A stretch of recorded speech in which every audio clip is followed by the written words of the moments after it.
بسم الله الرحمن الرحيم الحمد لله ثم الصلاة والسلام على نبينا محمد وعلى آله وصحبه وسلم أجمعين ولالها كوم ديسان قولك مسجد السنة إسلاميك سنتر مقالة سان بول ملك السؤال جوكتان وحن إلهي إذن كثير جينا يا عمر ديري عبادة صوبا يا عافمات وحن ربا ولاليال إن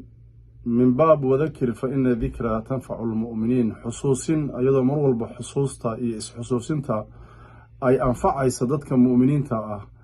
ayaa waxaan rabaa hal xadiis oo kamid ah xadiista nabiga calayhi salaatu wasalaam sida caadada noo ahaan jirtay inaan hawada idin soo mariyo nabiga calayhi salaatu wasalaam xadiis sunanka ku sugnaaday sheekh al-albanina uu saxiixinayo ayaa nabiga wuxuu leeyahay sallallahu alayhi wasallam in kuntum tuhibbuna an yuhibbukum Allahu wa rasuluhu hadda jeceshihiin ilaahi iyo rasuulkiisa idan jeclaadaan حافظوا على 3 خصال سدح أمورات أما سدح خصلات معناها وحويان حفظية أو إلالية بمعنى سدح أمورات أو سدح شيء دورة أو إلالية وحلوه ليا جعلك إلهي رسولك صلوات الله وسلامه عليه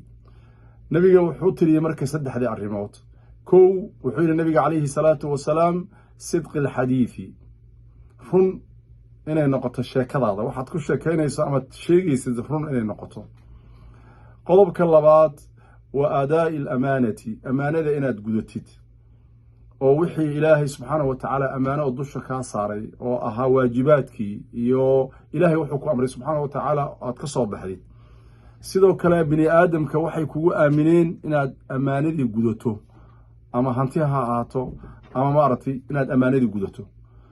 qodobka saddexaad waa xusni aljiwaari inaad dariskaaga akhlaaq wanaagsan iyo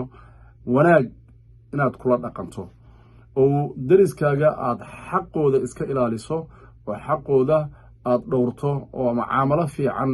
aad kula maaragtay noolaato waa saddex arrimood oo mid walba u baahan goonidooda in muxaadaro gooni laga qabto laakiin biikhtisaar si kooban walaalka muslimka ee walaasha muslimadda ah saddexda arrimood haddaad dhowrtood ilaalisid waxaad ku helaysaa jacaylka ilaahay iyo rasuulkiisa salawaatullaahi wasalaamu calayh wuxuu leeyahay nabiga calayhi salaatu wasalaam in kuntum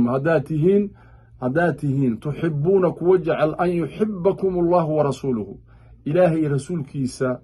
inuu injeclaado haddaad tihiin kuwa jecel xaafiduu calaa 3 khisaalin saddex umuurood xifdiya oo ilaaliya dhowra sidqi alxadiidi sheekada iyo warkaaga oo ka run sheegto wa adaa al-amaanati amaanada oo aad gudato wixii lagu amaanay iyo wa xusni aljiwaari dariska oo aad ma aragtay waxa weeyaan dhowrta xaqooda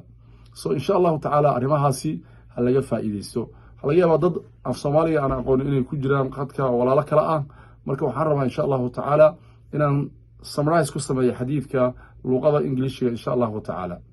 Our Prophet Muhammad sallam said, if you love that Allah subhanahu wa ta'ala and his messenger love you, then preserve 3 qualities. Number 1, truthfulness of speech. Number 2, fulfillment of trust. Number 3, good neighborliness. So you will get the love Allah subhanahu wa ta'ala and his Prophet Muhammad sallam. Jazakumullahu khair. Sallallahu ala nabina Muhammad wa ala alihi wa sahbihi wa sallam ajma'in.